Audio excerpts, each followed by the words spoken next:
My wife always cleaned my face with red handkerchief at midnight until one night. My name is Mr. Samuel.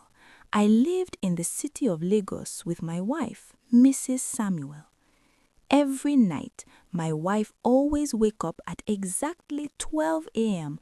to clean my face with a red handkerchief, and whenever I asked her reasons for doing that, she always tells me that there was sweat on my face.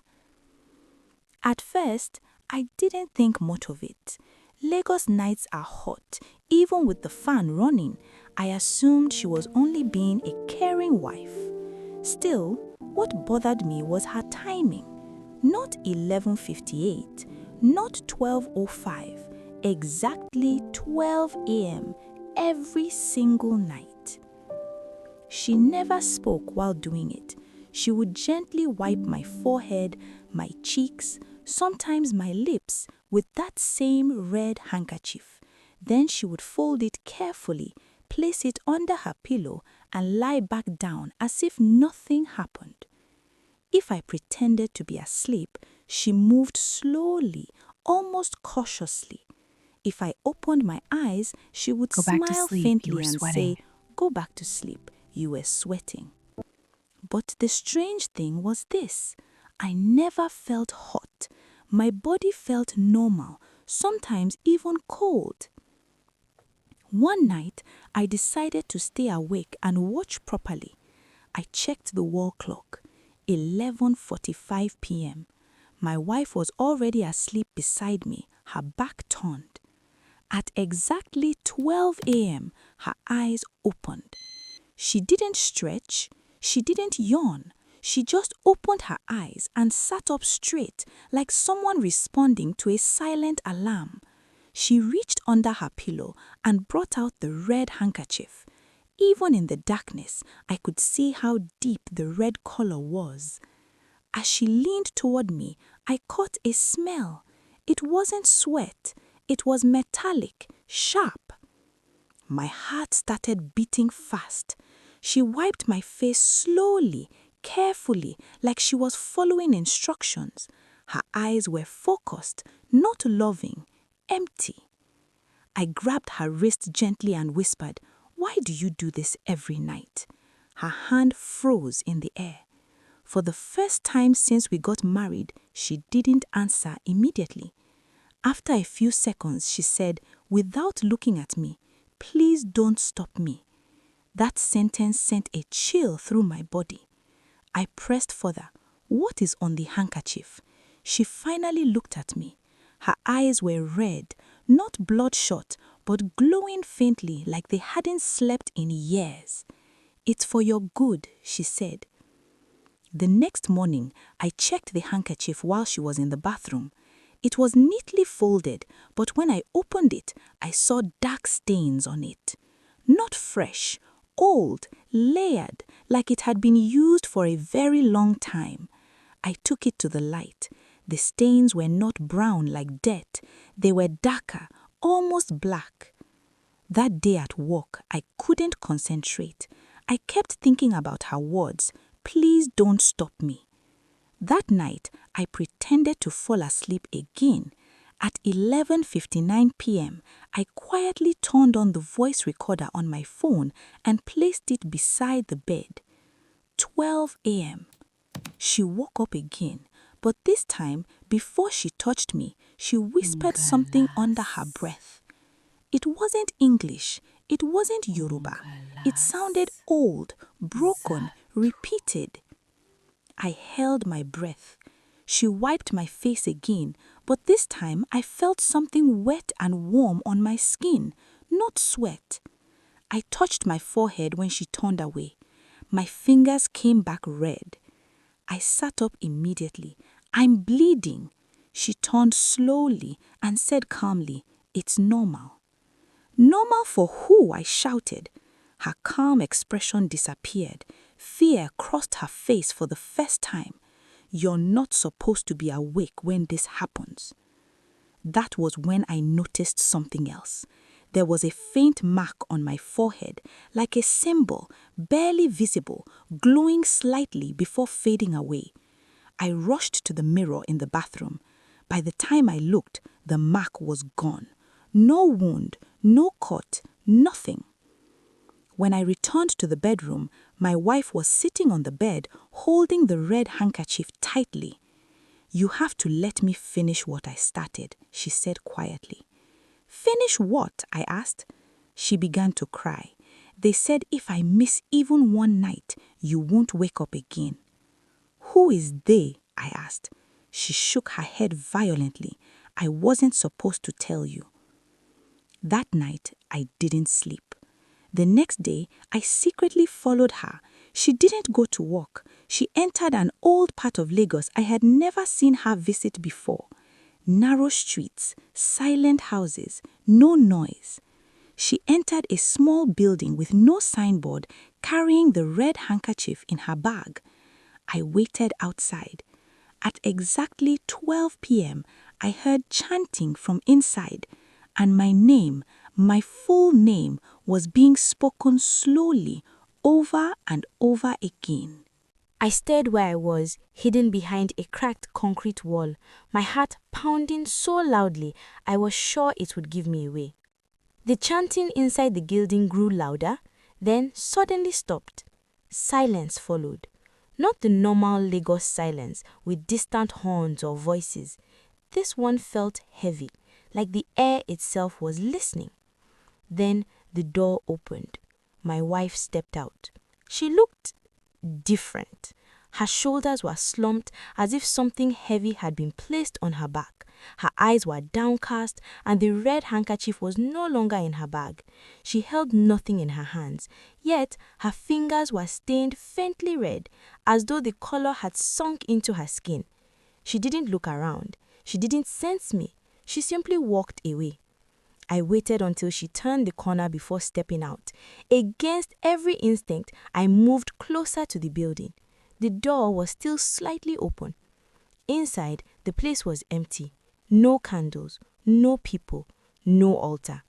Only markings on the floor, drawn faintly in a dark color that looked old, like it had been scrubbed away many times. At the center of the markings was my name. I felt dizzy. Then I noticed something written beside it. Not words, a date. Tonight's date. And below it, another date. Tomorrow. I staggered back and left immediately. When I got home, my wife was already there. She was in the kitchen, washing her hands again and again, scrubbing so hard her skin was turning pale. The tap was running, overflowing the sink, but she didn't seem to notice. I stood in the doorway and watched her. "You're back early," I said. She flinched. For the first time, she looked surprised to see me. "I thought you were asleep," she replied quietly. "So did I said. She turned off the tap slowly and dried her hands with a towel, carefully, deliberately. Then she looked at my face. Her eyes widened. "The mark," she whispered. "What mark?" I asked. She rushed toward me and touched my forehead. Her hand shook. "It shouldn't still be there," she said. I went to the mirror. Very faint, just beneath the skin, the same symbol from the night before had returned. It wasn't glowing this time. It looked settled, like it belonged there now. My wife stepped back. "They told me you wouldn't notice," she said softly. "They said you would forget." "Who are they?" I asked again, my voice firm. She swallowed hard. "I went to them when you fell sick 2 years ago, when the doctors said they couldn't find anything, when you started waking up at night, gasping, calling my name without remembering." I remembered, barely. "They said your life had been marked, that something had claimed you and it would return to collect." "So you made a deal," I said. She nodded, tears rolling down her face. "I was told to clean your face every midnight, to erase it, to confuse it, to keep it from recognizing you." "With blood," I said quietly. She didn't deny it. "She warned me," she said. "If you ever found out, if you ever followed me, the protection would weaken." A cool realization settled in my chest. "And today?" I asked. She looked away. "Today was the last day," she said. I was supposed to finish it tonight. The lights in the house flickered. Somewhere in the distance, a clock chimed. Once. I checked the time. 11:59 p.m. My wife looked at me with fear in her eyes. "I didn't see you when I came out," she whispered. "That means it sees you now." The clock ticked. 11:59, 12 o'clock. She reached for something under her pillow. But this time, there was no red handkerchief. Her hand froze in midair. For a few seconds, neither of us moved. The fan slowed, then stopped. The room felt tighter, smaller, like the walls had leaned in without making a sound. "I hid it," she said quickly, her voice shaking. "I thought maybe if tonight passed without it." The lights went out completely. Not a blackout, not the usual Lagos power cut. This was sudden, total. Even the glow from the street outside vanished, as if the house had been lifted out of the world. I felt a pressure on my forehead, not pain, recognition. My wife backed away until her shoulders hit the wall. "Please," she whispered, not looking at me anymore. She was staring at something just above my head. I turned slowly. There was nothing there, yet the air in front of me felt occupied, dense, warm, breathing without breath. The clock began to tick again, loud. Each second sounded heavier than the last. I felt my lips move before I decided to speak. My voice didn't sound like it came from me. "You said it wouldn't recognize me." My wife covered her mouth, tears streaming freely now. "It's not looking at your face anymore," she said. "It's looking at what's inside." The pressure on my forehead spread, crawling backward, sinking deeper. Images flashed through my mind. Hospital lights, waking up choking in the dark, hands holding me down gently but firmly, a voice saying my name over and over until I stopped struggling. The mark under my skin pulsed once. Then, the front door creaked open by itself. A cold wind swept through the house, carrying with it the same metallic smell from the red handkerchief. From somewhere behind me, very close to my ear, something whispered my name. And in that moment, I realized the second date I had seen on the floor was not a warning, it was a reminder. Because whatever had been waiting for me all this time had never left. It had only been standing very still. I don't remember collapsing, but I remember waking up on the floor. Morning light was creeping through the curtains, thin and pale, like it was unsure it should be there. The house was quiet, too quiet. No ticking clock, no humming fan, no whispering breath behind my ear. I touched my forehead. The skin was smooth. No pressure, no warmth, no mark. I sat up slowly, my body heavy, as if I had run a long distance in my sleep. My clothes were damp with sweat, my throat dry, my head aching, but I was alive, fully, clearly alive. "My wife," I called. No answer. I searched the house. The front door was open, not forced, just open, the way it had been when something else walked through it. In the bedroom, the pillow was neatly arranged, the space beside it cold. Her phone was on the bedside table, her shoes still by the door. She was gone. Not taken violently, not dragged, gone deliberately. On the kitchen counter, I found a folded piece of paper. It was her handwriting. If you are reading this, then it worked. They said one of us had to step fully into the mark for the other to be released. I chose you to live. My knees gave way.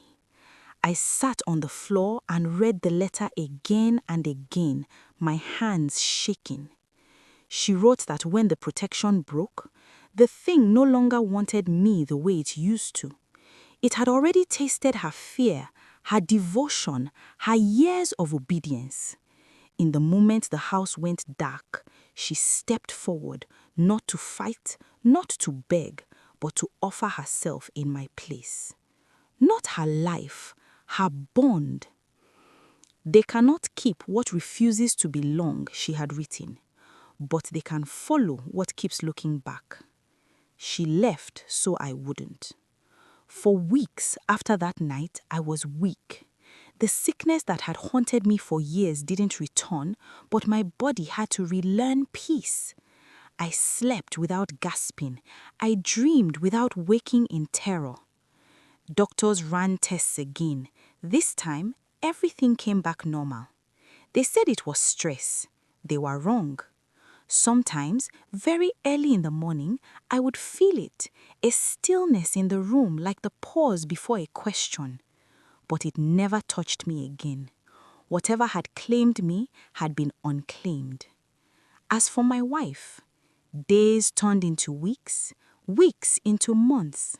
I searched quietly, carefully, not with police reports or loud questions, but with patience. I visited the streets she used to walk. The market women who once greeted her only shook their heads. The building with no signboard was gone, replaced by a cracked, abandoned shell that smelled of dust and rain. No markings, no dates, nothing. At night, I sometimes sat on the bed and stared at the space she used to sleep. I expected anger. I expected bitterness. But what came instead was a deep, heavy gratitude that hurt more than rage ever could. She had seen something coming for me long before I understood it, and she loved me enough to stand between. I learned to live with the silence. I learned not to look back, because her words stayed with me. They can follow what keeps looking back. So I stopped. I stopped digging. I stopped chasing shadows. I stopped asking questions that would only reopen doors meant to stay closed. And slowly, the stillness stopped visiting. Life returned in small ways. Morning traffic, evening prayers drifting from distant houses, laughter from neighbors, the ordinary sounds of a city that had no idea what had almost taken one of its own. Sometimes, when midnight comes, I still wake up, but no one cleans my face anymore. And that is how I know I am free. Moral lesson. Love is not always loud, and sacrifice is not always seen. Sometimes, the greatest protection comes from those who are willing to carry the burden alone so others can live in peace. Not every battle is meant to be witnessed, and not every sacrifice is meant to be repaid.